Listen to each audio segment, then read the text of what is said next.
Two figures walk deeper into a stone corridor lit by torches, chasing another dungeon conquest above them. An ominous truth lingers. Dungeons feed on human desire, twisting it into a demonic realm. A young man's gaze hardens as he asks his partner if she truly accepts what they're doing. She hesitates before admitting it is all in service of conquering the dungeon together. Their tension breaks into chaos. She accuses him of trying to hold her hand. He demands she just give it to him already, and the moment dissolves into noise as their record marks this as a life, or death expedition. 100 years earlier, dungeons tore open across the planet without warning. Governments scrambled to respond, requiring licensed adventurers and building institutions to train them. Among these schools, Seiryo Academy rose to prominence, drawing the nation's most gifted students to master combat within its walls. Students train relentlessly, pushing their bodies through drills day and night. Their skills are tested not through exams but through direct challenges against the Academy's own dungeon. Among the participants stands a sharp-eyed young man, unshaken by what lies ahead. Deep on the 9th floor, a massive beast charges through the corridor, sending students scattering. A composed girl, Mononobe, dismisses the threat instantly. Her strike so decisive that classmates erupt in praise. Someone warns the others not to provoke it, noting the creature still breathes. Their caution proves justified. The wounded beast lunges back with a furious roar, catching them off guard.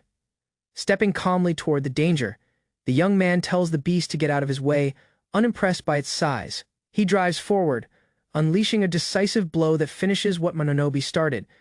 Dust settles around him as the creature falls still, his expression unreadable. Classmates whisper about his mood, calling him the sun god behind his back. He notices someone approaching and reacts with surprise. Mononobe storms toward him, furious that he is late again. He shrugs it off, saying he still made it in time. She snaps at him for pointing back at her. He claims he stopped to help an elderly woman who'd collapsed. Mononobe warns him that top students are required to join after-school dungeon expeditions and that he needs to take it seriously. Another classmate praises his supposed daily good deeds, a pregnant woman, a lost puppy, a missing child, listing them off admiringly. Mononobe softens, apologizing for yelling without hearing him out first. The truth lands hard when she realizes he made it all up, and her fury returns instantly, accusing him of lying to her face. Nearby classmates suggest she should just ignore him altogether, while others check on students still recovering from the earlier battle below. Whispers spread across the classroom about Mononobe Yukiheim, granddaughter of the school director and reigning honor student. A classmate marvels at her achievements before nervously asking who the boy standing beside her might be. That boy is Sanokami Kuroto, rumored to match Mononobe's strength but carrying a reputation for trouble. Girls swoon over him despite the whispers while he brushes off the attention with a sharp glance. Kuroto insists he isn't bullying anyone, but Mononobe cuts in, warning him not to push other students around. She scolds him further, pointing out that someone with his strength shouldn't behave this way. He looks unbothered by the lecture. Classmates cheer her on from behind, urging her not to lose to Sanokami as she strides ahead into the dungeon. He follows quietly, calling for her to wait. The two descend a torch-lit stairwell together, footsteps echoing through the stone passage. They discuss how many upperclassmen gave up exploring past a certain point, unwilling to speak about what lies beyond. Mononobe reveals the 10th floor remains unexplored, uncleared by anyone before them. A classmate teases that Kuroto seems more driven than expected, despite his constant complaints. He scoffs while she answers proudly, confirming her determination without hesitation. She reveals conquering the dungeon is her lifelong wish, tied to a legacy her family has protected for generations. Curious, she asks why he is chasing the depths himself. He admits his goal is simpler: the reward money the school offers for conquering it. She questions his reasoning, but he counters that money lets a person do anything, unbothered by her judgment. She reflects quietly, realizing this is simply how he sees the world. The two step through a doorway marking the entrance to the 10th floor. Thick miasma swallows their vision the moment they cross inside and they realize the room has sealed shut behind them. A massive dragon-like guardian rises before them, and text reveals the room's twisted rule. No one may leave unless they are holding hands. Both freeze, confused by the bizarre conditions standing between them and escape. They unleash their strongest attacks together, fire and ice crashing against the guardian's hide. Neither strike leaves a mark, forcing them to accept brute force won't break the seal, and that some hidden mechanism must be the true key. The guardian's message repeats itself, and Kuroto stays silent as Mononobe murmurs that the room's rule was never a joke to begin with. coldly aware they may have to hold hands, and reveals dungeons manipulate human desire to feed themselves. Kuroto admits the whole trap could be based on the student's unspoken wishes, running a hand through his hair as Mononobe presses him for confirmation. She erupts, calling the situation indecent and citing the school's ban on improper relationships between boys and girls, blaming him despite his protest that none of this is his fault, stealing herself. She agrees they should just get it over with. He steps forward, insisting it is only holding hands and there is nothing to panic about. The moment their hands meet, he flinches back, violently startling her into shouting that she knew this would never work.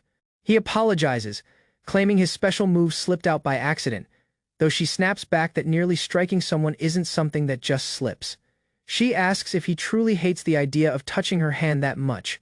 He clicks his tongue, denying it outright. She assumes it is because of who she is, a proper young lady, and figures that is reason enough for him to react so badly. He stays silent, letting her spiral into her own explanation. She confesses the real reason: she has never held a boy's hand before, and the nerves got the better of her. He counters that she shouldn't undersell herself, calling her someone worthy of respect. Startled by his own words, he adds quickly that he doesn't dislike her. The scene shifts, revealing why he understands hesitation around gestures of kindness. He once carried a stranger's child home, proving the lost child story he told earlier held some truth even if the rest was invented. She admits she only learned that because she happened to be passing by. He demands to know how she knew about it at all, flustered by the revelation. She notes that someone like him would hate holding a hand as rough and neglected as hers, gently pressing her palm to her chest. He realizes she must have seen him training alone every morning, which explains the state of his hands. She admits her usual spot for skipping class happens to overlap with his training ground. He tells her those calloused hands are proof of effort, something he'd never mock, then falls silent when she urges him to say something instead of leaving her hanging. Both notice the other's face turning red, and they simultaneously suggest trying the handshake one more time before heading home. Their hands rise slowly between them, the tension of the moment stretching as neither quite closes the distance. A small poke breaks the stillness, and he jerks back again, prompting her scolding. She tells him to pull himself together, mocking whether this counts as a proper handshake in high society. He begs for a moment to mentally prepare himself.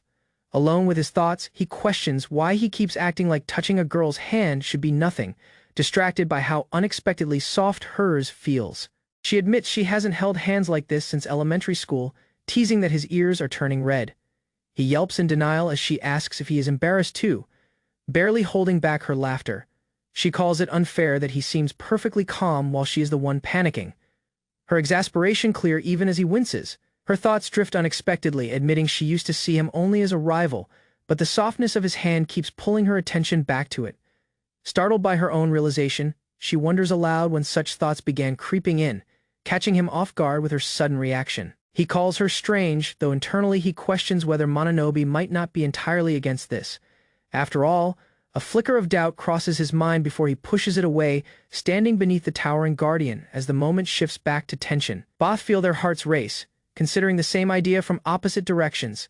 She wonders if holding hands with him specifically might be tolerable, while he wonders if now might be the moment to try again.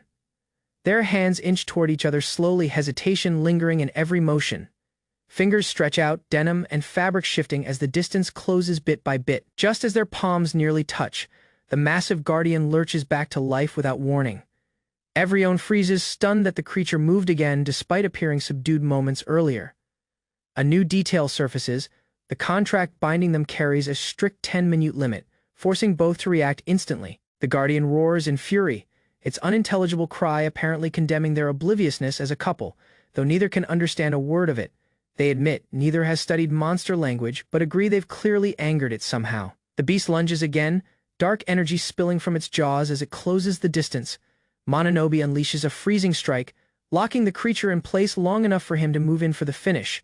He drives a flaming punch straight into the frozen guardian, shattering stone and ice together. The impact sends debris scattering as the creature staggers under the combined assault.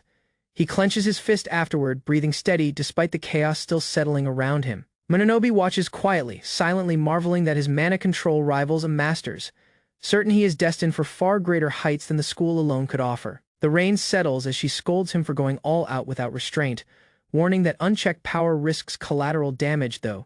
She admits afterward that his support during the fight was solid, while a nearby classmate notes the path ahead finally looks clear. Kuroto glanced sideways, Sensing something off right before his foot caught on loose rubble, he stumbled forward, momentum carrying him past the ridiculous trial they'd planned to skip entirely. Yukiheim spun around at the sudden noise, her arms flying up in alarm as his falling weight closed the distance between them in an instant.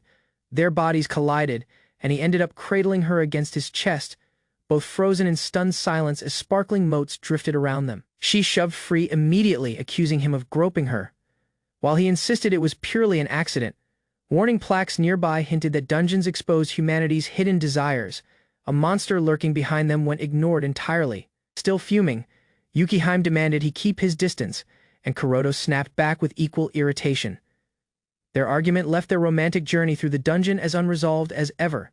Kuroto Sinokami arrives at the classroom where Yukiheim Mononobe reminds him sharply to be on time. The tension between the two rivals is obvious to everyone around them. Classmates whisper that the two never get along, calling it only natural since they're rivals. Kuroto brushes it off, saying he'll only get along with her if he feels like it. Out in the courtyard, students discuss the terrifying reputation of the dungeon's 10th floor, a place so dangerous even the strongest warriors have fled from it. Mikuria Seichiro steps forward, declaring that he is the one who will conquer the 10th floor. He claims to have already gathered all the data necessary for the challenge. Mikuria thinks to himself that this is his chance to finally outdo Mononobe and prove himself the strongest. The group is ambushed by a monstrous werewolf. Its claws come down hard, and Mikuria is sent sprawling as he curses under his breath. Kuroto and Yukiheim move in together. Launching a coordinated strike, Kuroto's flame punch paired with Yukiheim's Mononobe-style Batujutsu technique, Skylark Slayer. The combined attack tears through the werewolf, sending rock and debris flying as the creature is overwhelmed by the force of the assault. Yukiheim notices something was missed in the chaos, sensing a lingering threat still nearby even as the dust settles. Mikuria picks himself up, needled by Yukiheim's teasing question about whether he tucked his tail between his legs and ran from the 10th floor. Kuroto and Yukiheim stand back to back, admitting that clearing that room is impossible for them as they currently are. Nearby, Mikuria and another classmate react in shock at what they're hearing. Kuroto tells the group they should give up for today and try again tomorrow. Mikuria quietly accepts the decision. Yukiheim explains that the werewolf is a monster not contained within her data banks, urging everyone to gather more information before challenging it again as the group retreats. Watching the strongest students struggle, a bystander is struck by doubt, wondering how anyone else could hope to succeed where such capable people have failed. The next day, the group returns to the deep chamber on the 10th floor, facing down another massive beast guarding the way forward. A message reveals the room's true condition. It will not allow anyone to proceed, unless they call each other by name. After slaying 100 enemies pushed by the trial, Yukiheim calls out Kuro, while Kuroto responds with Yuki-heim. Both clearly straining against their own awkwardness, the chamber reacts violently, shaking and crumbling as the pair presses forward. Afterward, Kuroto admits he made a fool of himself, confessing the only girl he has ever called by name before was his little sister. Yukiheim reveals she spent the whole night developing a spell to control her own tongue, letting her say names regardless of her own will, leaving Kuroto visibly stunned. Kuroto wonders aloud whether he should cast the tongue, loosening spell on himself too, only for a classmate to point out how unfair that would be. He waves off the idea, insisting he'll clear the challenge the proper way, treating it as a matter of pride. Deeper in the dungeon, a voice announces that the pair will be granted an item to aid their trial, and a treasure chest appears before them. Yukiheim studies the chest carefully, sensing no trace of a trap despite how suspicious it looks. Kuroto agrees it could still be cleverly disguised before anyone can think it through. Someone leaps straight into the chest to check it. Yukiheim scolds him for acting on pure impulse without considering the danger. She snaps that just because reckless instinct worked once doesn't mean it will succeed every time, calling him an idiot for rushing toward danger so carelessly. He mutters that she didn't have to put it quite like that. Inside the chest sits a profile notebook, its cover decorated with 2 small animal characters. Kuroto is stunned, recognizing it instantly as the same profile notebook that was popular back in elementary school. Yukiheim is equally baffled, confused why the dungeon would suddenly drop the fantasy theme for something so ordinary. Someone suggests it must simply be the dungeon's divine will. Yukiheim realizes the notebook's true purpose, that it wants them to deepen their bond by filling it out and learning things about each other by name. She brightens instantly, inviting Kuroto to fill it out together with her. She reminisces about how popular these notebooks were in elementary school, while Kuroto recalls being excluded from trading them with his classmates back then. admitting he never owned a single one. Yukihime shares her own memory, explaining that she was always too busy with her lessons to go out and buy one for herself. She admits she always wanted to trade profiles with everyone growing up. Kuroto quietly confesses he always wanted to try filling one out too. The two agree to reveal their finished notebooks to each other at the same time, counting down together before showing them off. Kuroto's profile is revealed in full, detailing his birthday, blood type, hobbies like online gaming, his favorite food of beef bowl, and his refusal to answer what he wants to do after clearing the dungeon. Yukihime's profile follows, showing her love of collecting and talking, her dislike of spicy food, and her wish to order a giant parfait near the station once the dungeon is cleared. She lights up looking over the shared pages, calling the whole exchange wonderful, despite Kuroto brushing it off as just a silly thing. Their conversation drifts into pets. Kuroto reveals he owns a cat that technically belongs to his grandmother and refuses to warm up to him, feeding it dried salmon he affectionately calls sake. Toba. Talk shifts to favorite foods, with Yukihime admitting her love for ohagi, prompting Kuroto to tease that she sounds just like his grandmother. Yukihime skims his sheet, remarking there isn't much information on his face, while Kuroto grumbles about how worked up she has gotten over a single piece of paper. A sudden chime rings through the dungeon, and to everyone's shock, a door they never noticed before swings open in front of them. Yukihime freezes mid-thought as Kuroto points out that she just slipped and said "Yokuro" without thinking, catching her completely off guard. He declares it a pun clever enough to clear the room and tries to walk off satisfied with himself. She protests that a pun shouldn't count, but Kuroto insists he is simply tired from pulling an all-nighter and wants to go home.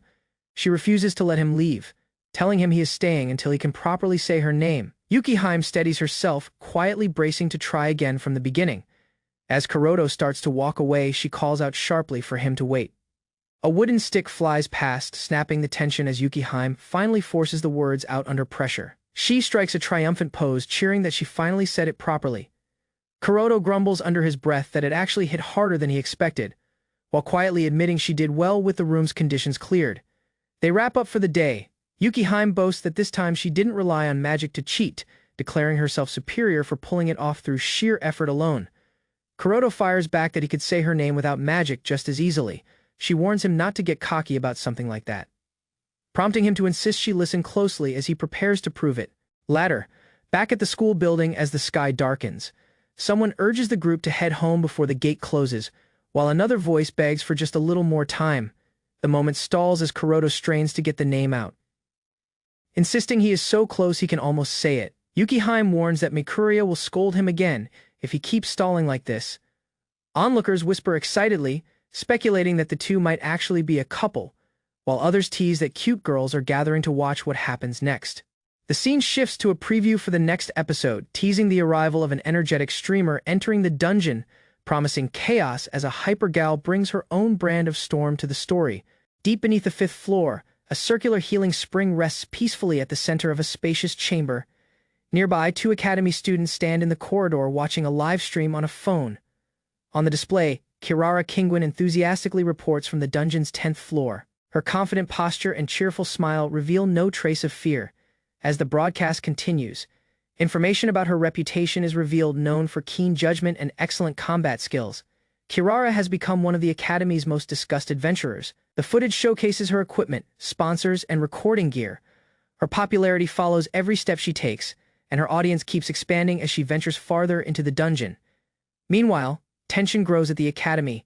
A teacher reprimands her for breaking uniform regulations and streaming on school grounds. Word spreads about an earlier broadcast that had been interrupted by another student. Despite repeated warnings and complaints, interest in her activities only continues to rise. Soon afterward, Kirara announces a special live broadcast featuring a guest. Viewers respond with surprise as speculation rapidly spreads throughout the stream. At last, she unveils her plan by approaching 2 of Serio Academy's strongest students. With confidence, she announces that today's broadcast will follow their every action inside the dungeon. Surprise spreads across the faces of the students watching the broadcast. From above, the camera records Kirara standing beside the healing spring with 2 famous students from Serio Academy. Deep on the 10th floor, the 3 students make their way through a narrow stone passage. The atmosphere feels heavier than before. One of the Academy's strongest male students admits he is surprised that the proposal was accepted so easily. The elite female answers confidently, explaining that she could not refuse a direct request from a fellow classmate. Her expression stays calm, reflecting both pride and resolve. Accepting the request now comes with responsibility, and she intends to carry it through properly. As they continue onward, an uneasy tension remains between them. She confirms whether they have forgotten anything important before entering the deeper area. The male student seems uncertain but remains vigilant, with countless viewers waiting for results. Turning back is no longer possible. Soon, they find that the next room requires physical contact to advance. Embarrassment appears on their faces as they realize they must hold hands and address each other by name. Although hesitant, they recognize that working together is essential to continue the dungeon challenge. Awkwardness fills the narrow dungeon chamber as the live broadcast goes on. Kuroto realizes their embarrassing behavior is being streamed to countless viewers. Flustered, he reacts immediately when Yukihime softly calls his name since they had already cleared the room's requirement. He cannot understand why she repeated it in that manner. Yukihime calmly explains that she only wanted to demonstrate her personal growth. Speaking his name directly was, to her, evidence that she had changed. Kuroto listens in confusion as she mentions that standing too close to her might spark rumors. The idea leaves him feeling uneasy. Within the stone corridor, she adds that keeping some distance might be better for his reputation. Even so, she admits she feels relieved that they successfully overcame the earlier trial together. Kuroto quickly insists he is not bothered, although his face clearly shows embarrassment. After hearing his reply, Yukihime suggests that he should call her by her given name too. The proposal changes the atmosphere between them. From a viewer's phone display, comments pour into the live chat as the pair argue while moving ahead. Yukihime runs after him when he refuses the suggestion, and their lively exchange continues through the corridor, unnoticed by the dungeon's silent walls. Kira's expression hardens as she tightly grips her recording device. Seeing Yukihime attract attention during the stream frustrates her. The increasing focus on another academy girl feels unacceptable. Her irritation grows as she decides she cannot let her spotlight be stolen so easily. Determined to take back control, Kirara presses forward while continuing her broadcast. She declares that exposing someone's weakness on this floor would make for better entertainment. Certain of her own judgment, she claims she understands everyone's limits. Behind her, Kuroto declines to begin his own stream despite her suggestion. Further inside the 10th floor, the group steps into a broader chamber. A gigantic metal golem appears, its massive body scraping across the ground. The monster blocks their path, radiating power beyond that of ordinary dungeon creatures. She quickly explains that physical attacks alone cannot harm the golem unless its core is destroyed. She presents the situation as evidence that even a gifted student like Yukihime could struggle here. The tension increases as Kuroto and Yukihime prepare themselves.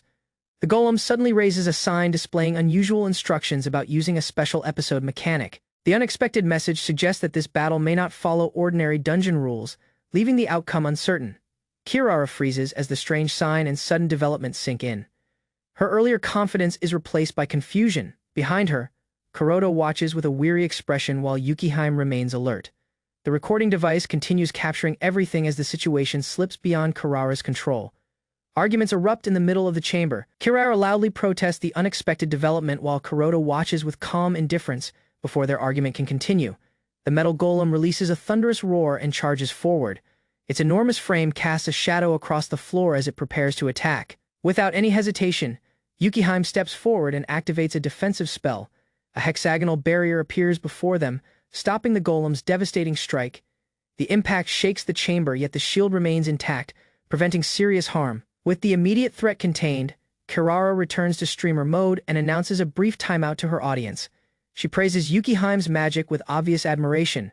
Even Kuroto acknowledges her ability as the tension briefly subsides. However, the golem starts moving once more behind them, its core glowing faintly. Kirara quickly turns toward Yukihime, demanding to know what kind of enemy they are facing. Now the fight is far from finished. An explanation finally appears regarding the strange rule. Rather than responding to brute force, the golem reacts to narrative conditions. The sign states that once someone tells a story, the monster's core will break apart. Such a bizarre mechanism seems absurd, leading Kuroto to question the fairness of the trap while Kirara struggles to accept it. After thinking it through, they realize Yukihime had already fulfilled the requirement. Her sincere words from earlier counted as the story needed to activate the effect. What seemed like ordinary conversation proves to be the key to clearing the challenge. Kirara cannot conceal her frustration over how simple the solution turned out to be. Standing a short distance away, Kuroto becomes the subject of Yukihime's silent thoughts. Showiness has never been part of his personality, nor does he possess remarkable charisma. Even so, he overcomes every obstacle with calm reliability. From behind her camera, Kouryaku watches their expressions closely. A subtle change in the atmosphere surrounds them. Unlike ordinary teamwork, every glance and brief pause seems meaningful through the lens of the ongoing broadcast. Slowly, an unexpected idea begins to form in Kouryaku's mind. Perhaps Yukihime's determination is driven by admiration instead of rivalry. If that assumption is true, then this dungeon expedition has quietly become something much more personal than anyone expected. Inside her imagination, Kouryaku envisions herself as the Academy's most celebrated streamer, sitting proudly while fans chant her name. In the same fantasy, Yukihime lies defeated before her. Ambition fuels her thoughts, and she swears to bring Yukihime down to protect her own position. Confidence fills her as she prepares for the next stage of the broadcast.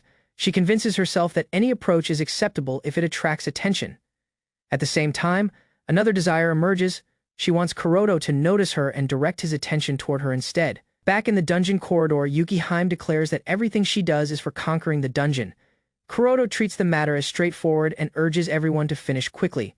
Their determination stands in contrast to Kouryaku's complicated intentions. As the pair continue forward, Kouryaku panics over the time lost during the stream. Comments keep flooding the screen while she struggles to maintain control of the narrative. The broadcast gradually slips away from her original plan. Doubt replaces her earlier confidence. She admits to herself that she had only intended to capture a short, harmless moment. Now she fears becoming responsible for revealing someone's first love to the public, uncertain how to undo what she has started. Yukihime begins speaking, her face tense as she prepares to confess her first love. Kouryaku suddenly panics and rushes forward, trying to stop the confession before it reaches everyone watching the stream. Kouryaku stands ahead, completely unaware of the chaos unfolding behind him. Before the situation can worsen, Kouryaku firmly interrupts. He explains that nothing like that has actually taken place. His direct denial cuts through the tension, allowing Yukihime to regain her composure beside him. At that very moment, the golem responds. Its body shakes violently as cracks spread across its armor. A tremendous shockwave erupts from within, signaling that the dungeon's unusual condition has finally been fulfilled. Pieces of metal scatter across the chamber floor. With the barrier gone, Kouryaku confirms they are finally able to damage the enemy properly. The shattered body collapses, revealing the glowing core concealed inside. Relief spreads among them, although Kouryaku appears drained by the emotional tension. As the dust begins to settle, uncertainty still remains. Even though the stated conditions have been fulfilled, something still feels unfinished. The three students stare at the remains of the golem, sensing that the dungeon has not completely finished testing them. Kouryaku stares at her screen in disbelief. After realizing the dungeon's condition might include her as well, the camera captures her stunned expression while Kouryaku's face is reflected on her device. Frustration bursts out as she loudly denies having any involvement. Embarrassment colors her face as she insists she has nothing to do with the confession issue. Kouryaku tries to calm the situation, while Yukihime quietly watches, sensing the growing pressure surrounding Kouryaku. The conversation shifts toward the subject of fairness. Yukihime points out that just because their own stories were simple does not mean everyone's emotions are the same. Kouryaku questions whether forcing someone to speak under pressure is truly right. The emotional weight within the room grows heavier. Cracks continue spreading across the damaged chamber as the barrier weakens. Amid the tension, Kouryaku lowers her head. Kouryaku calls out to her, but she stops him, asking him not to make decisions on her behalf. Gathering her courage, she prepares to speak honestly. Tears gather in her eyes as she finally shares a memory from years ago. She remembers a boy who once protected her from bullies at a small shop. That quiet act of kindness became her first love, a feeling she has treasured ever since. A sudden explosion rips through the chamber as the golem unleashes one final attack. The blast echoes throughout the floor, but the creature's core shatters in the process. Debris flies in every direction. On Kouryaku's screen, viewer comments rapidly pour in, reacting to the dramatic conclusion and praising her unexpected bravery. Later, outside the dungeon, Kouryaku leans heavily against Yukihime for support. Exhaustion replaces her earlier determination. She admits her disbelief at defeating the golem and confesses how much she hates the dungeon. Kouryaku walks behind them, quietly observing as the tension gradually fades. Their brief moment of peace is interrupted by the sudden arrival of the disciplinary committee chairman. He calls out sharply and scolds Kouryaku for being late once again. His appearance immediately changes the atmosphere, drawing everyone's attention. Accusations fly as he demands that she stop streaming dungeon content because of safety concerns. Kouryaku protests, denying responsibility and insisting she has done nothing wrong. The argument intensifies while Kouryaku and Yukihime remain nearby. As the confrontation continues, hints about their shared past unexpectedly come to light. Embarrassment spreads across Kirara's face while the committee chairman speaks sternly. Confusion lingers among the others, leaving Kuroda wondering what kind of history exists between the two of them. News spreads rapidly through the classroom about a student who survived the dungeon. Attention slowly shifts toward the quiet boy sitting at his desk from a nearby seat. A long-haired girl watches him with obvious curiosity. Later, inside the crowded cafeteria, he quietly eats his meal alone. Although very few seats remain available, she deliberately chooses the one directly across from him. Nearby students pause to watch the unexpected situation. After standing briefly in front of him, she calmly sits down. Her deliberate choice immediately attracts even more attention from the surrounding tables. Instead of waiting, she starts eating right away, focusing entirely on her meal across the table. He grows tense, unsure how to react to the situation.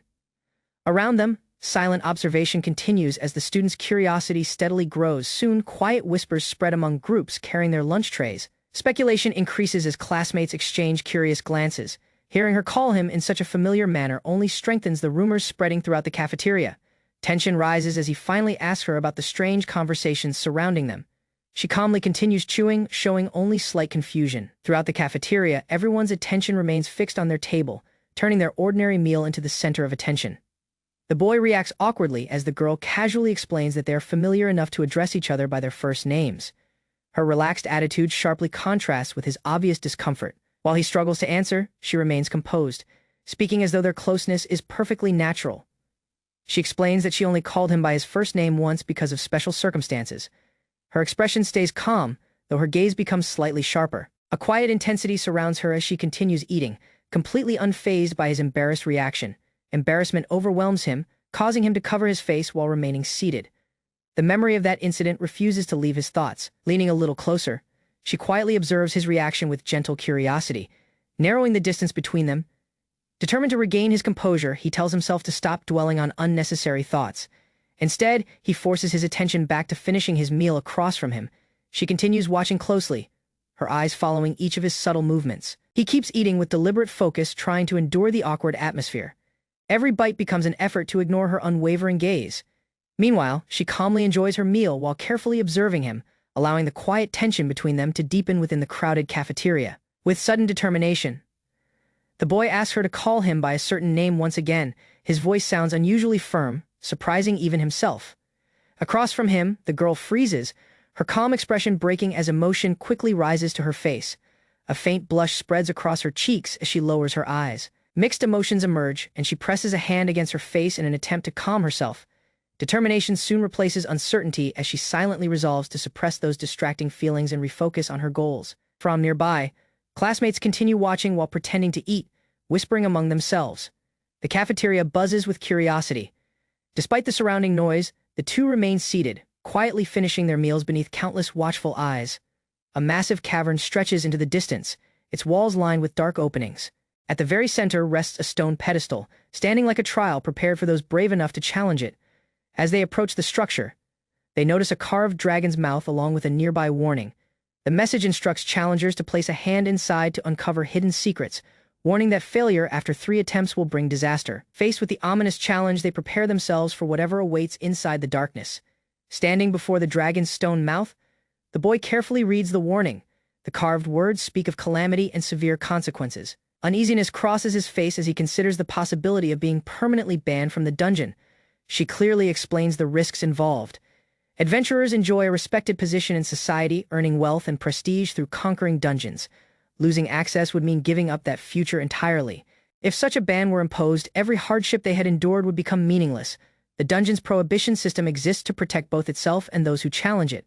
If someone breaks its rules or intentionally causes destruction, the mechanism is activated. Anyone marked by it would never again be allowed to enter that dungeon. Her explanation continues as images of punishment fill their thoughts. Heavy fines, humiliation, and public disgrace accompany the penalty. For academy students, the consequences are even harsher, because they may only enter dungeons connected to their schools. Understanding the danger, he realizes failure could remove him from the elite path while he is still young. Even so, retreat offers no answer. With unwavering determination, he decides to place his hand into the dragon's mouth and face the challenge. Before he has the chance to move, the girl steps forward with complete confidence. Ignoring his attempt to stop her, she announces that she will face the trial herself. Although he senses the danger, she shows no hesitation while approaching the dragon's carved mouth. Without hesitation, She places her hand inside. The stone dragon's jaws surround her arm, creating a heavy silence throughout the cavern. The boy reacts with alarm, worried she acted too quickly. Despite the obvious danger, she remains calm, trusting that the trial only punishes dishonesty. The enormous chamber echoes softly as they remember how dungeons gather knowledge from human emotions. The system does not rely solely on logic, but also responds to honesty and sincere intentions. Understanding this, she prepares herself to reveal a truthful secret. A faint blush appears across her face as she gathers her thoughts. The pedestal remains completely still, patiently waiting for her answer, with the boy anxiously watching from behind. She decides that speaking honestly is her only option. In a steady voice, she admits that her favorite hobby is buying snacks and eating them while walking home. The dragon's mouth releases her without causing harm. Silence fills the cavern as the trial accepts her truth, leaving the boy stunned by such an unexpected confession. After the dragon lets her go, she laughs with relief and tries to make light of her confession, folding his arms. The boy questions whether such a simple habit could really qualify as a secret. Inside the cavern, the tension fades somewhat, though the trial is clearly far from over her thoughts. Wander to rows of sweets and baked treats displayed in shop windows. Images of donuts, scones, pancakes, and apple pie fill her imagination.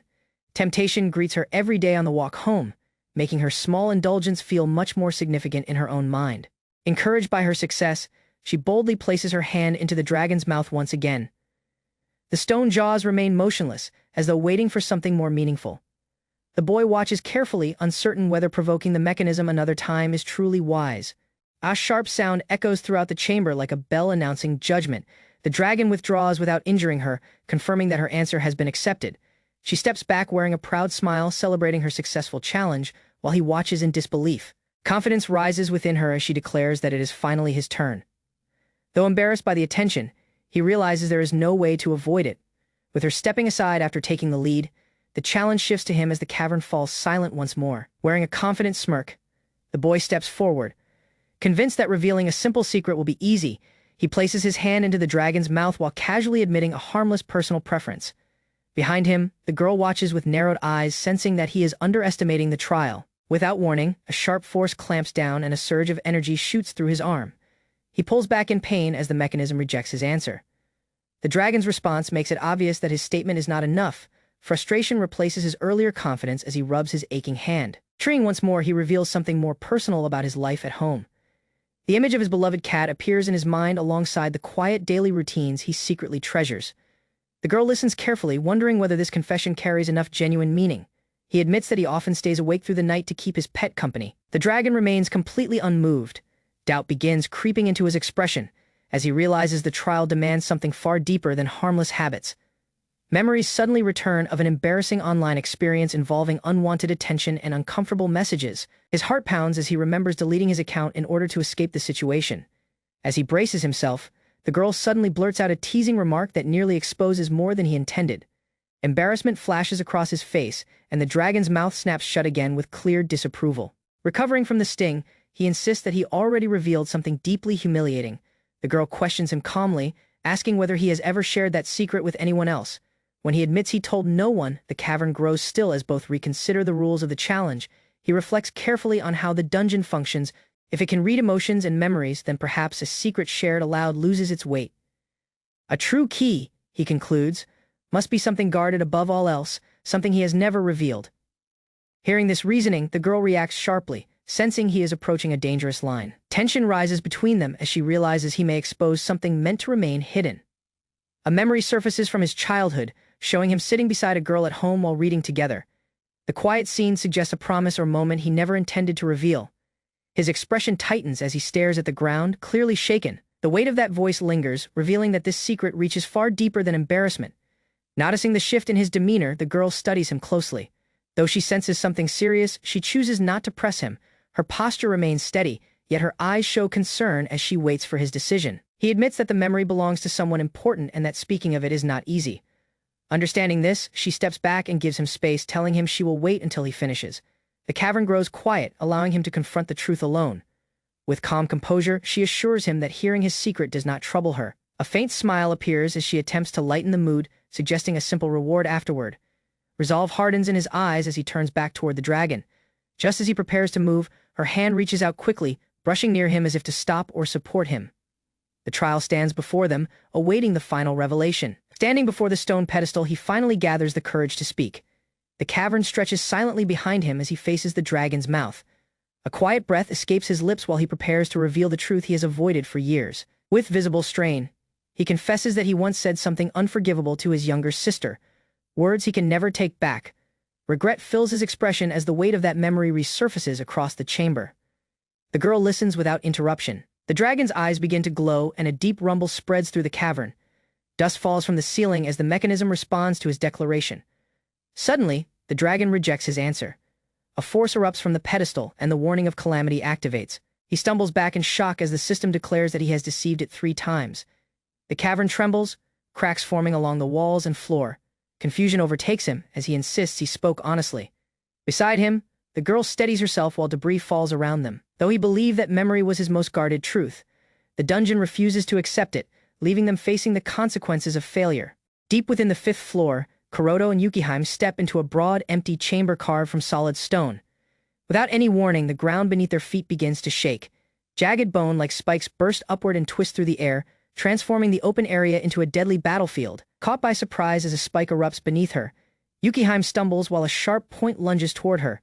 Reacting instinctively, Kuroto grabs her and pulls her away from danger. Their bodies crash onto the ground as rubble scatters around them. More spikes rip through the floor nearby, barely missing them and proving the assault is far from finished. Both students quickly rise to their feet, creating distance between one another. Yukiheim regains her calm while Kuroto sharpens his attention on the changing terrain. Another tremor shakes the chamber, signaling that the mechanism has yet to complete its attack pattern. Rather than rushing ahead, Kuroto carefully studies the rhythm of the spikes. Gradually, patterns begin to reveal themselves through their movements. Brute force alone will never overcome this defense, and he realizes the dungeon is reacting with deliberate intent. After a short pause, Yukiheim cautiously steps forward and extends her hand. The spikes react immediately to her presence, confirming her suspicion. Clearing this floor will depend on uncovering the hidden condition controlling the deadly trap. Surrounded by the shattered remains of the mechanism, Kuroto and Yukiheim stand back. 2 back as winged monsters circle above the broken pillars. The chamber remains unstable, yet both decide to press onward. Instead of retreating, Kuroto rushes forward and launches himself toward the nearest monster. With a powerful strike, he smashes through its body and slams it into the stone floor. Debris explodes outward from the impact, causing the surrounding creatures to scatter for a brief moment. While Kuroto continues drawing the enemy's attention, Yukiheim advances with calm precision. She channels her technique before unleashing a sweeping attack that spreads across the chamber like a cutting tempest. The wave slices through several targets simultaneously, severing wings and sending shattered remains crashing to the ground. The surviving creatures attempt to escape toward the upper floors. Kuroto immediately moves to chase them. Determined to stop any reinforcements from arriving, before he can get far, Yukiheim calls him back and points toward the branching passages ahead. After exchanging a brief understanding, they divide their responsibilities. Kuroto charges into one corridor to eliminate the fleeing monsters, while Yukiheim remains behind to secure the chamber. Both recognize that conquering the dungeon depends on teamwork rather than personal pride. On the 9th underground floor, a crowd gathers before a massive doorway leaking dark mist. Several students argue near the entrance while others observe from a distance. The tense atmosphere suggests a dispute over who deserves the right to continue deeper into the dungeon. A heated argument breaks out between a stern male student and a glamorous girl determined to film inside the dungeon. He refuses to allow such reckless behavior in a dangerous place. She confidently pushes back, refusing to abandon her plan. Their confrontation quickly attracts the attention of the surrounding students. Complaints about previous incidents emerge, exposing a history of disruptive behavior and reckless stunts. Frustration continues to build as the dispute escalates before the sealed entrance. Amid the commotion, Yukiheim quietly approaches the male student. Steering the conversation away from the argument, she raises a more important concern regarding the dungeon's lack of progress. He listens carefully, though his pride is still apparent. With a gentle smile, Yukiheim offers a possible solution.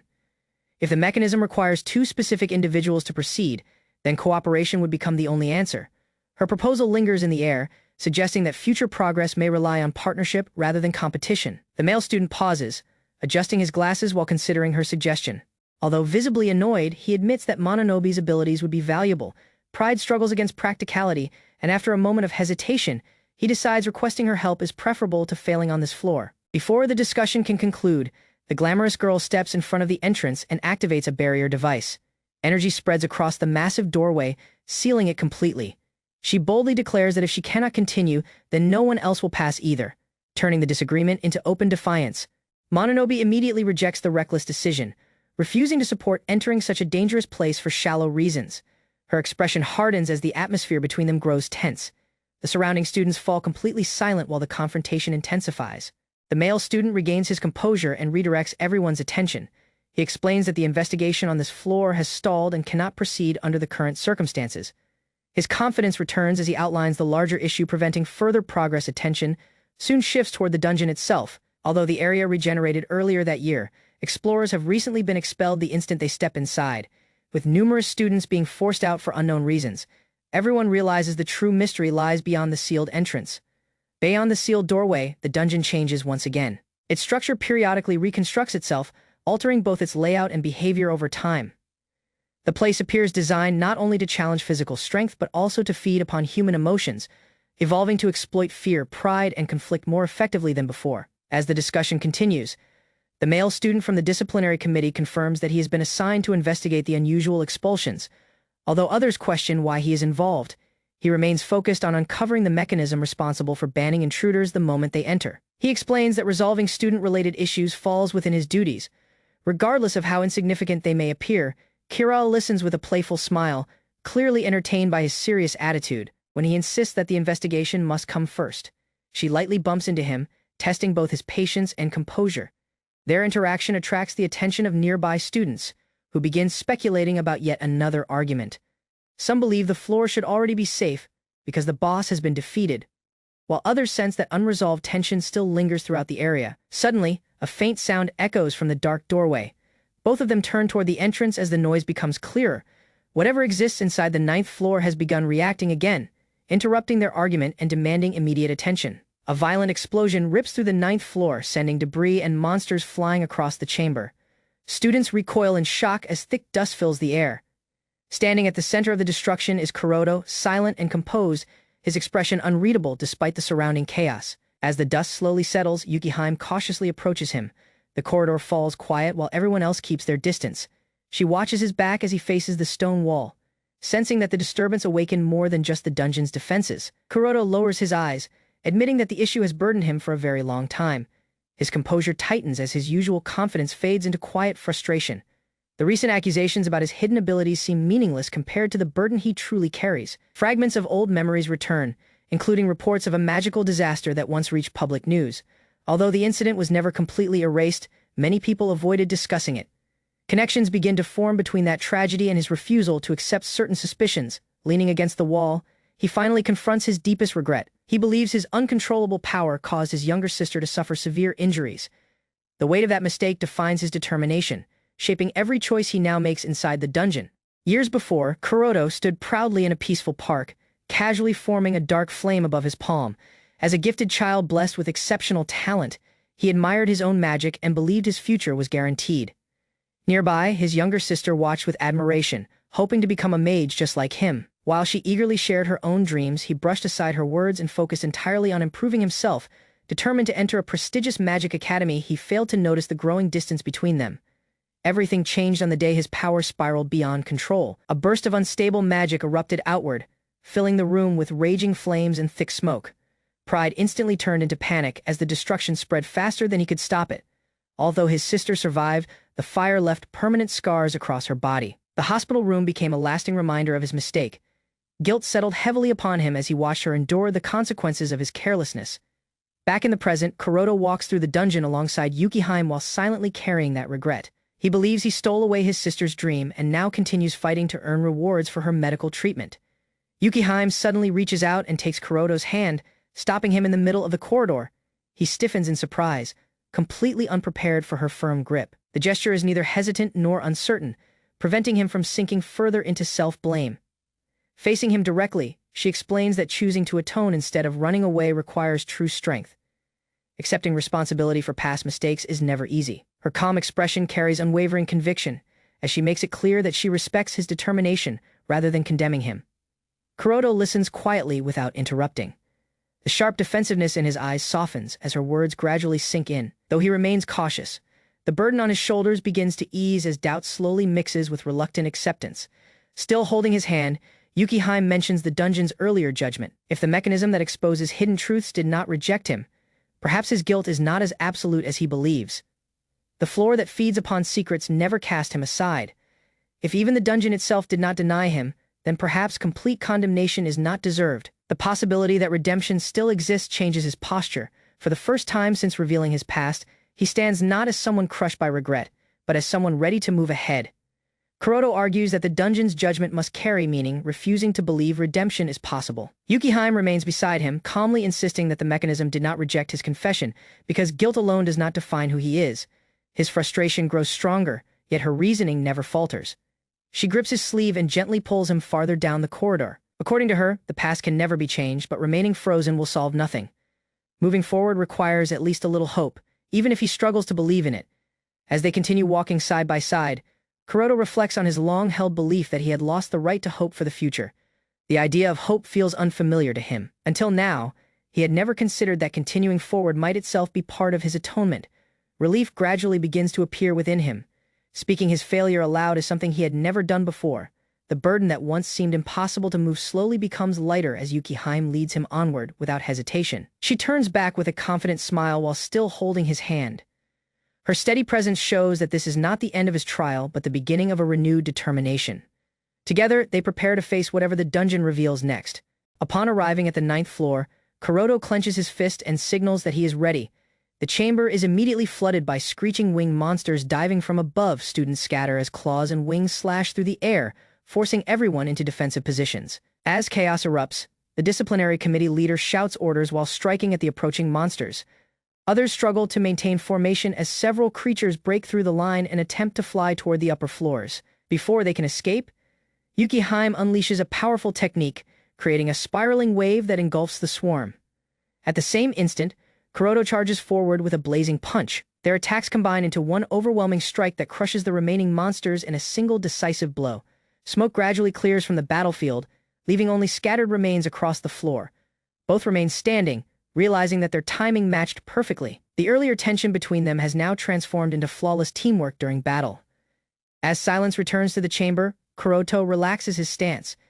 Yukihime smiles brightly with satisfaction, clearly pleased by their cooperation. Although the battle has ended, their partnership feels stronger than ever, proving that trust has begun replacing rivalry within the dungeon's depths.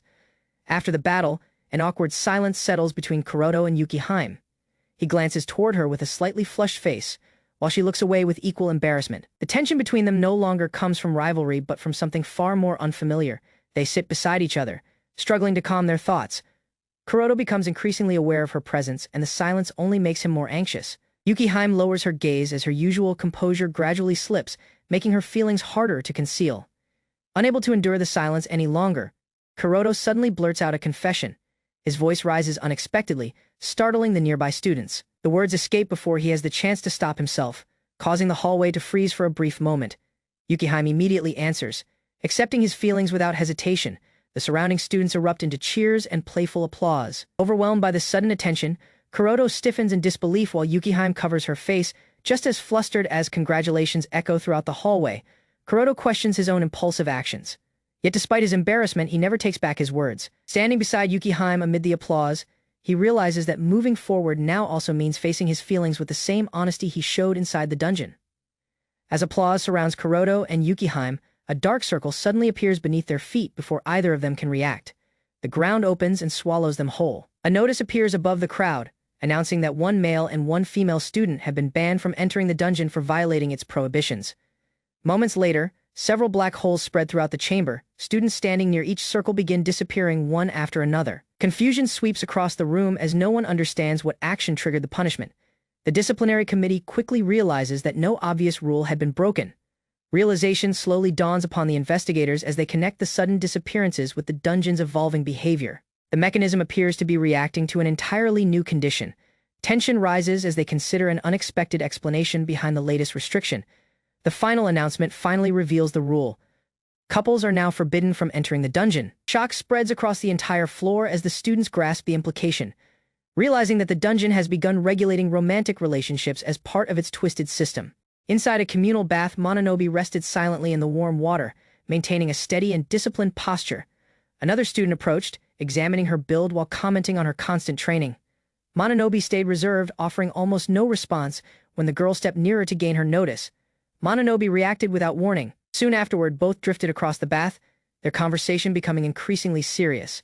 They discussed a recent dungeon case involving two explorers. The academy chairman had already been informed, and serious concerns emerged. Since that occurrence, dungeon activity had risen significantly, indicating a dangerous shift that could not be overlooked. Viewed from outside the bathhouse, their conversation carried on. The crisis was becoming increasingly severe. They agreed that a powerful dungeon boss had to be eliminated swiftly to ease the mounting pressure inside. Without immediate action, the consequences could extend beyond anyone's control. Records concerning the dungeon explained its ancient history of collecting human desires. That accumulated force had become unstable, growing beyond ordinary boundaries while affecting the surrounding environment in increasingly hazardous ways.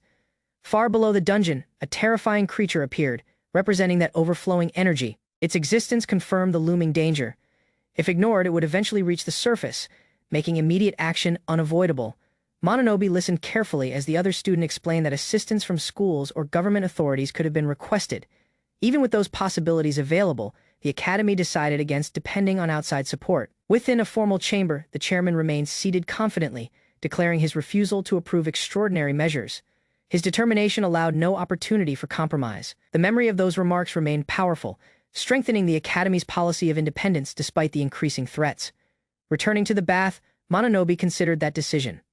Unable to hide her frustration, the other girl responded firmly, reminding her that victims had already appeared. Although the chairman's reasoning seemed understandable, the growing consequences were becoming impossible to overlook. As their discussion continued, attention shifted toward the academy's dependence on the dungeon. Its prosperity and stability were deeply connected to it, benefiting both the institution and influential households like Mononobe's. That relationship explained why external involvement continued to be rejected. The foundation of that prosperity came from exploration. Precious materials, including gold, silver, and rare enchanted artifacts, had been uncovered within the dungeon. Those discoveries created enormous wealth over time, making the dungeon indispensable, despite its steadily increasing dangers. Mononobe's thoughts wandered toward Kuroto while their discussion continued inside the bath. The other student mentioned that many academy members depended upon dungeon exploration for earnings, making withdrawal nearly impossible. Even if conditions deteriorated further, abandoning those rewards remained unrealistic. At the academy, Kuroto stood confidently beside his classmates, displaying complete confidence. His behavior reflected the shared belief that the dungeon's rewards outweighed its dangers. Outside, restricted zones surrounding the dungeon remained completely sealed, preventing entry into unexplored territory. The possibility of government intervention created additional concern. Should officials become involved, hidden treasures might be confiscated, leaving the academy without its greatest advantage. Back inside the bath, Mononobe admitted her family's strong connection to the dungeon's prosperity. Although she recognized its value, she refused to ignore the increasing destruction. Accepting the burden herself, she resolved to confront the problem even without assistance. Meanwhile, inside the academy, a mysterious system began influencing student behavior. Strange restrictions and mandatory interactions gradually emerged, changing how individuals cooperated. This unusual development suggested that the dungeon's influence had spread beyond its underground depths. The other student questioned the reasoning behind the strange system, particularly the condition that penalized certain relationships. Meanwhile, numerous traps had already been installed throughout the dungeon, proving the academy recognized the danger but preferred indirect responses instead of decisive action. Resting against the bath's edge, she continued evaluating the circumstances with a calm expression. The unusual rule meant failure under certain situations could neither be prevented nor supported. Mononobe listened quietly, recognizing that the system inevitably produced unavoidable consequences. Treating such a dangerous matter as insignificant only increased the overall threat. The other girl emphasized that people were already being sacrificed because of these regulations, transforming an expanding crisis into something deliberately ignored. Following a short silence, she leaned closer to Mononobe and quietly lowered her voice. The discussion unexpectedly shifted toward Mononobe's personal feelings for Kuroto. The straightforward question surprised her completely, disrupting her normally composed attitude. Mononobe responded immediately, denying every suggestion while losing her usual composure. Her abrupt movement sent another large splash across the water, attracting attention to her embarrassment. Her reaction revealed far more than her words, filling the atmosphere with silent tension. Her face reflected obvious inner conflict, unable to fully comprehend her feelings toward Kuroto. Although she attempted to remain composed, uncertainty became impossible to conceal. The other student encouraged her to stop worrying so much, insisting those emotions were perfectly natural. The other girl spoke more softly, watching Mononobe's reactions while suggesting she already possessed feelings she refused to acknowledge.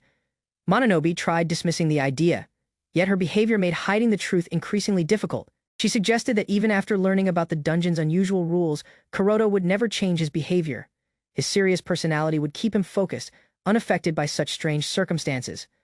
Mononobe listened silently, thoughtfully considering those words. A sudden tremor interrupted everything. The ground shook violently as cracks spread throughout the building outside. People stumbled while the disturbance intensified, revealing that something within the dungeon had begun affecting the surface. Returning to the bath, both girls struggled desperately to maintain their balance while the shaking continued. The reason soon became obvious. Dungeon activity had reached another stage, and its influence could no longer remain contained, pushing events beyond control. Mononobe understood that the situation had completely exceeded control. The dungeon's influence now threatened ordinary civilians above ground. The urgency became undeniable, leaving no room for hesitation. Elsewhere, Kuroto rushed forward alongside others, already responding to the disturbance. His determination never wavered as he prepared to confront the dungeon directly. At the same moment, Mononobe wrestled with her emotions, briefly recalling her unresolved feelings. Without delaying another moment, Mononobe reached her decision. She immediately left the bath, ignoring everything around her, and prepared to enter the dungeon. Her uncertainty no longer mattered compared with stopping the growing danger. Deep beneath the earth, the dungeon's hidden traps activated. Countless arrows poured across the area, revealing how deadly the environment had become. The dungeon's intensity continued rising, reflecting its unstable condition. Before long, they encountered another bizarre condition. A nearby sign displayed a rule demanding cooperation under unusual circumstances. The ridiculous requirement contrasted sharply with the surrounding danger, proving the dungeon had become increasingly unpredictable instead of merely destructive. The dungeon continued twisting reality, producing hazardous conditions while cracks expanded throughout the structure. Poisonous arrows descended relentlessly, forcing everyone to remain extremely cautious. Mononobe realized the dungeon was no longer behaving randomly, but intentionally creating situations that fulfilled its own bizarre rules. Kuroto immediately examined the trap before advancing. Realizing that avoiding the arrows required a precise strategy, he explained that careless attacks would only activate greater danger. Careful movement combined with perfect timing became their only chance of survival. Mononobe followed behind. Although the condition requiring them to share one umbrella created another awkward obstacle, Kuroto accepted it casually, continuing forward without hesitation. She struggled to match his pace, realizing the circumstances demanded cooperation despite her lingering uncertainty. Her thoughts became increasingly unsettled as she remembered the earlier conversation about her feelings. The unavoidable closeness made ignoring those emotions far more difficult. Even surrounded by danger, her attention shifted between the mission and her own confusion. As arrows continued raining downward, Kuroto pulled her closer beneath the umbrella for protection. The unexpected closeness caught her completely off guard, breaking her concentration. The dungeon's strange condition forced them together, transforming a deadly situation into something even more complicated. She regained her composure and redirected her attention toward the mission. Nearby, Kuroto recovered his focus as well, and together they prepared to confront the hidden threat waiting deeper inside the dungeon. An unusual mission is given to the dungeon explorers. A signboard presents a strange condition requiring them to share an umbrella during the rain while searching for a hidden room key. Kuroto Yukimi prepares himself for yet another difficult assignment. The objective resembles an emotional challenge more than combat practice. He realizes patience will matter far more than physical strength. Inside the building, a long-haired girl waits near the entrance while Kuroto observes from several steps away.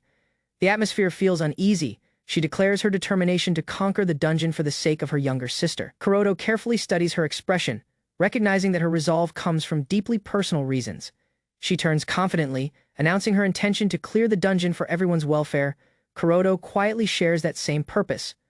Although their goals match, an unspoken sense of rivalry remains between them. They remember the dungeon rule stating that failure will occur if either of them develops feelings for the other. The restriction complicates their partnership, placing even greater pressure upon their cooperation. Kuroto brushes aside the romantic implication with a laugh, insisting their attention must stay on the greater objective. She agrees that protecting the dungeon matters most. Both strengthen their determination, resolved to finish the mission before circumstances become even worse. The girl immediately refuses the idea of being disqualified over something so insignificant, standing firm despite her visible frustration. Kuroto stays calm, folding his arms while considering the strange rule regardless of their objections. The dungeon system remains unchanged, forcing them to accept the umbrella condition. Rain begins falling throughout the simulated environment. She comments on their difference in height while Kuroto reluctantly opens the umbrella. Water trickles from above as he positions it over both of them. Without delaying further, he agrees to continue and steps closer so they can advance together.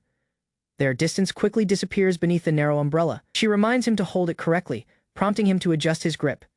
Their shoulders almost brush together as they walk, The limited space leaves little room to breathe, making them increasingly aware of each other. Their faces drift dangerously close beneath the umbrella. His hand tightens around the handle while she notices just how near they have become. Neither retreats, yet both remain conscious of the dungeon rule hanging above them. The rainfall gradually becomes lighter.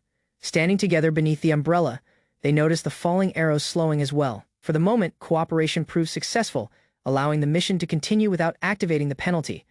Rain keeps pouring while they cross a hallway filled with descending arrows. The umbrella shields them enough to prevent the trap from becoming more dangerous. Tiny chibi-like figures briefly mirror their awkward teamwork. Though both remain focused on the objective, he notices that the rainfall weakens whenever they share the umbrella. She wonders how far the dungeon intends to enforce this bizarre condition. Despite the inconvenience, he encourages her to stay focused on completing the mission. They begin searching the courtyard and surrounding buildings. He inspects higher locations while she examines lower areas, including stones and water taps. Moving carefully beneath the umbrella, they check windows, walls, and hidden corners for clues. Despite their efforts, time passes without success. Exhaustion gradually sets in as the mission drags onward. He complains about the tedious nature of the assignment while she admits the hidden key remains difficult to find. The endless rain and repetitive search challenge their patience more than any monster could. A small detail suddenly catches her attention beside a nearby window. She grabs his sleeve and points towards something suspicious. Both focus on the unusual spot, believing they may finally be close to solving the mission. As they approach the window, she unexpectedly stumbles and bumps into him beneath the umbrella. Their close contact surprises them both. Embarrassment spreads across her face while he reacts with equal shock. Warmth rises between them as they realize how closely they are standing together. She covers her mouth in surprise while he stiffens, struggling to regain composure. Both understand that losing control could activate the dungeon's penalty. An awkward apology follows before they cautiously step apart. His heartbeat refuses to settle. The brief accident repeats endlessly in his thoughts, especially the soft sound of her startled voice. He quietly admits the closeness affected him more deeply than expected. Meanwhile, she regains her composure and fixes her hair, unaware of his racing mind. He almost blurts out reckless emotions but manages to stop himself just in time. The mission remains their greatest priority. She also regains her composure, pushing aside the emotional distraction that nearly overwhelmed her. Determined to regain focus, she points once more toward the suspicious window. He takes a deep breath and agrees to inspect it carefully. Standing side by side beneath the umbrella, they prepare to investigate the clue that may reveal the hidden key. The window suddenly creaks open as she pushes against it. Without hesitation, she leans forward to look inside. Kuroto instantly reaches out, attempting to stop her reckless action. A powerful gust suddenly erupts from the opening. The violent force blasts through the corridor, hurling debris and sharp projectiles in every direction. Kuroto pulls her backward as the explosion tears through the spot where she had stood only moments earlier. After the shockwave fades, he keeps one arm around her to shield her from the remaining fragments. Concern replaces annoyance as he checks whether she has been injured. She trembles slightly against his chest while the umbrella still covers them overhead. Realizing how close they have become once again, he carefully lets go of her shoulders. She hesitates, still remembering the warmth of his embrace. The brief silence feels heavier than the explosion itself. Before the moment can continue, Kuroto steps forward and unleashes his power. Flames swirl fiercely around him as he prepares to destroy whatever trap or enemy waits beyond the window. Behind him, she watches anxiously, realizing the mission has progressed beyond simple rules and hidden keys. Flames spiral violently around Kuroto as he battles the hidden threat beyond the window. The collision shakes the hallway, forcing him to endure the overwhelming strain. She cries out in alarm while rain continues pouring across the battlefield. Despite the pressure, he keeps advancing until the resistance finally collapses. Later, the scene shifts toward the dungeon entrance.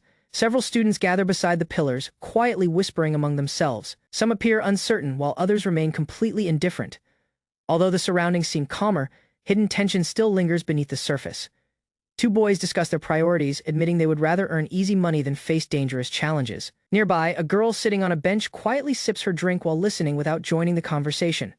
Her expression reflects careful judgment instead of fear. The conversation shifts towards stronger students already attempting to defeat the dungeon boss. The girl on the bench pauses mid-sip, reacting immediately when those rankings are mentioned. Concern briefly crosses her face. With a quiet huff, she defends one particular student still fighting inside the dungeon. Her pride is unmistakable.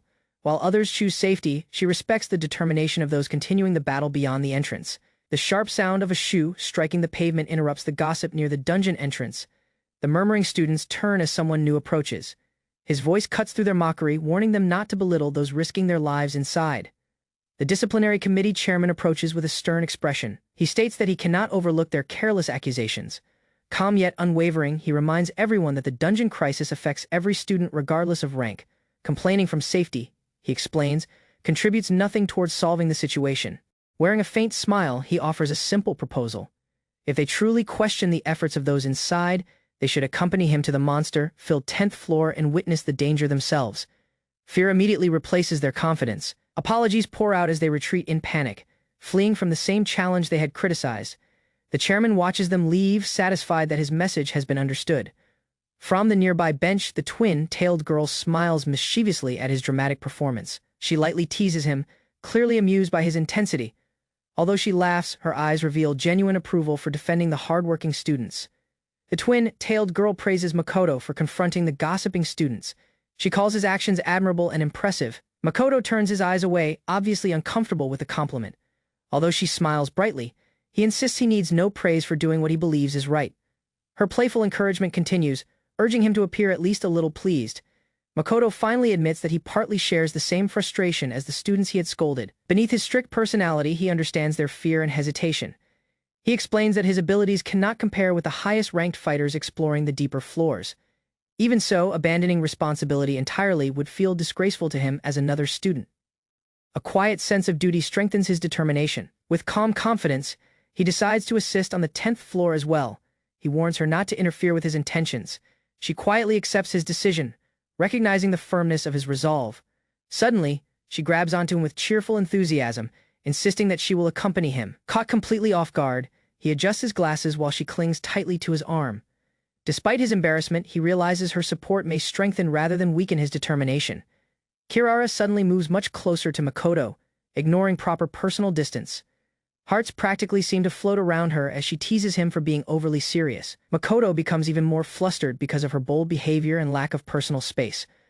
Holding tightly onto his arm, she decides to use the opportunity to make him notice her feelings more clearly. He attempts to pull away, uncertain how to answer such direct affection. His awkward response only entertains her even further. Regaining his composure, Makoto insists there is nothing wrong with being serious. His expression hardens as he tries to restore order to the conversation. Kirara, however, remains completely unfazed by his stern attitude. A sudden disturbance interrupts them. Nearby, a small child begins crying while another student panics over a dropped toy. Without hesitation, Makoto heads toward the scene, quickly assessing the problem. Kirara quietly watches as he steps in to help. After resolving the problem, the child smiles brightly and calls him a hero. The innocent praise catches Makoto completely by surprise. As Kirara softly thanks him, a faint blush appears across his face, revealing that even someone so serious can be affected by simple kindness.